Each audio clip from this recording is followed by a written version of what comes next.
So on the quality side here in the show that we just had, I think for steers and heifers both, we always want to start with structure. And something I noticed about the structure part of it is we had some cattle that maybe had some challenges up front with their front legs, maybe standing a little too wide, just because naturally their structure and their shoulder just were too far apart. So we want to first start with the structure part of it. Start at the ground when you're looking at selecting cattle. You want to make sure that everything's pointing in the right direction from a feet and leg standpoint. You want to make sure when they're walking, you're meeting their track as best as possible. When they get out and go, you want to make sure you watch their joints. You want to make sure those joints have good flex and they're not popping, whether it's down the pasterns or in that hock area. So start there. And then when we work our way up, we want to make sure that you have a lot of good balance and symmetry. So what that means is when you see their chest floor up front and you measure that all the way back to that center part of their body and down to their flank, that should all be as even as possible. And then when you get behind them, you want to see some good natural muscle shape. So when you stand behind them, you want to see some good substance, some power, some natural pop and expression. Because if they don't have that from the beginning, it's really hard for them to get that later on. And then from there, up front, you want to have just a good long extension as much as you can, a clean front end. When you present that animal, make sure you have that head nice and high so you can get a good look. So from a quality standpoint, just focus on structure, make sure that's all good. Look at the muscle shape. We kind of lack that somewhat. And then at the very end of it, we want to make sure they're finished off and have the appropriate amount of condition.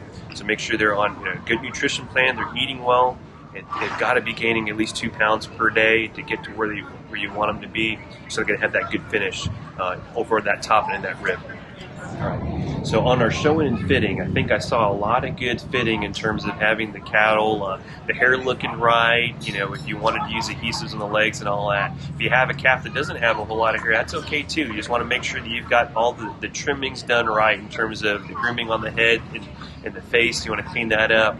You want to get down to that tail and clean that up as well. It gives a good, nice finished look. But if you have hair, you got to make sure you work it every day. You're blowing it, you're combing it, you're rinsing. Because if you have hair and it's twisting and turning, it gives not so good of a representative look of that animal when we get into showing and fitting. So the hair aside, just make sure if you've got hair, you're working it every day, you're combing, you're blowing, getting it to go in the right direction, all that good stuff. Now, when we talk about the showmanship part of it, you want to make sure that I talked about being really smooth, being natural. When you walk in, that first impression is when you hit that gate, that's the first impression I have. So you want to make good eye contact, be confident, show that you're here to compete.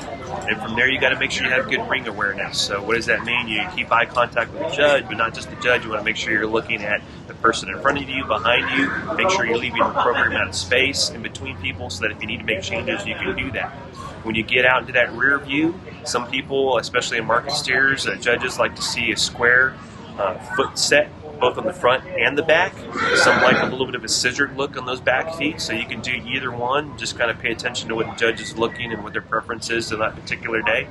When the judge comes around to look at you, make sure you loin over their top line. Scratch that top line, give a nice level look from the rear view. Then when the judge comes around to the front, make sure you're transitioning and moving as smoothly as possible. That means you need to practice at home those transitions.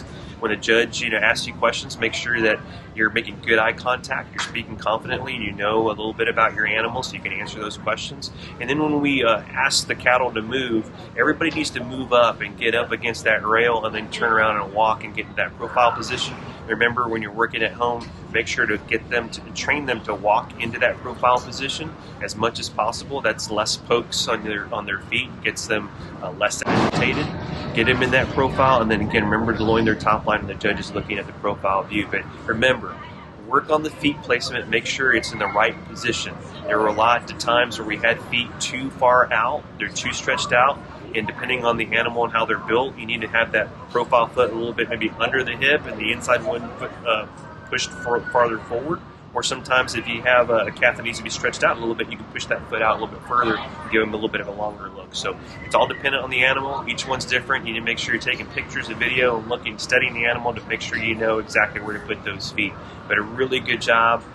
Just continue to work hard. I promise if you put the time and effort at home, that'll pay off when you get into the show ring.